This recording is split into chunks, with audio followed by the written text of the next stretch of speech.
I just want to take a moment to apologize for the last two videos I put up.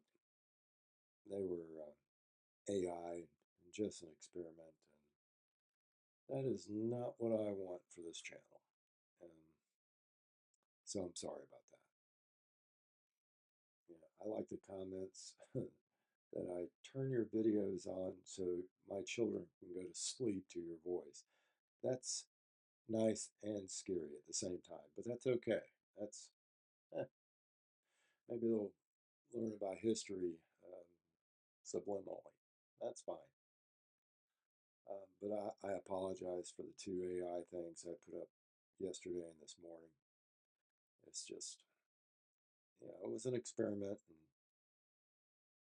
I didn't like it. I still want to be the guy that tells, you know, well, history stories like, okay, well, it's entertainment, but William Shatner, you all know him, Captain Kirk, and also it's his mask that's used by Michael Myers in Halloween. But in the I want to say the 1960s. I'm not sure if it was before or after Star Trek or while he was doing Esperanto, that movie. Um, he was with some friends on a motorbikes, and they were all out in the desert. I think it was South California, and um, they kind of got away from him. He noticed that he wasn't able to keep up, and he wasn't sure if his motorbike broke down or just ran out of gas, and he got off. And they just kept going. They didn't, I guess, put it together that oh, Bill's back there. And he tells a story that, after a few minutes of fussing with his motorbike, he looks up on the ridge and there's an alien up there. I don't know if it was dressed in a silver jumpsuit or, a Star Trek Yellow Commander shirt. But apparently it pointed the way to a gas station. So William Shatner could push his bike on over and get assistance. Yeah. So he told that story.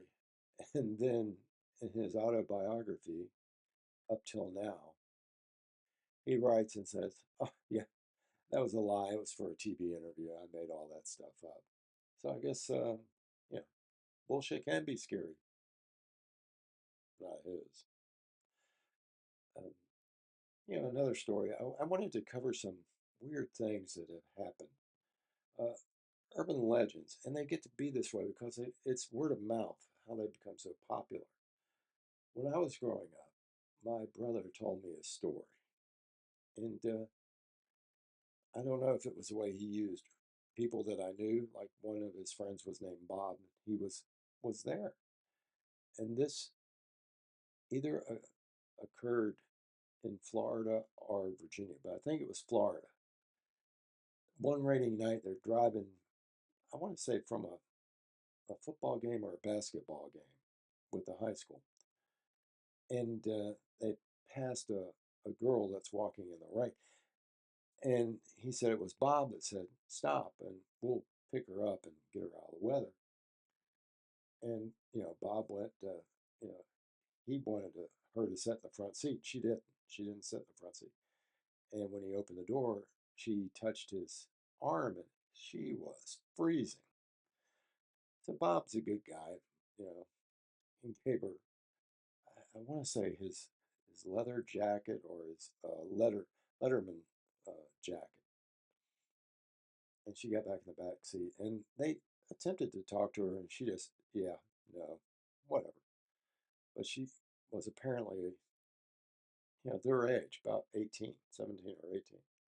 And they went over the hill and she said, you can stop here.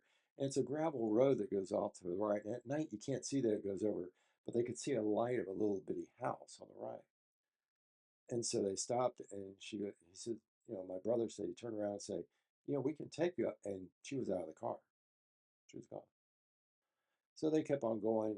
And, like about a mile away from the house, Bob said to my brother and said, "Oh crap, she's still got my jacket." So I said, we'll go back. I can remember it's past the railroad tracks. There's that little gravel road. We know where it is. So the next day after school, I think they both went out there, or Bob went out there by himself. And I remember the story being told. He says, "Yeah, we went back, and I missed the house the first time because we were going the other way. And he came back and he parked on the right, and he found the gravel road. And the gravel road had a little chain between two posts on each side of the road, so you couldn't drive through it. And he could see the house, but then in the daytime, he could see that really not a house. It's a shack. It's a maintenance shack. He goes over the chain. It's a maintenance shack to a cemetery. Uh, Bob knocks on the door. The door's locked. Nothing there, surprisingly. He goes down just a little bit, and there's a tombstone. On the tombstone, it's his jacket. Sylvia, that was her name. She died about 10 years prior. She was 17. Now, I've heard that story a couple of times differently, where the person, they turn to let her out or turn to let him out, and they're gone. This is almost the same thing. That's always fun. So remember, be careful who you pick up because you might take them home. See you again. Sorry about that, but I'll be back.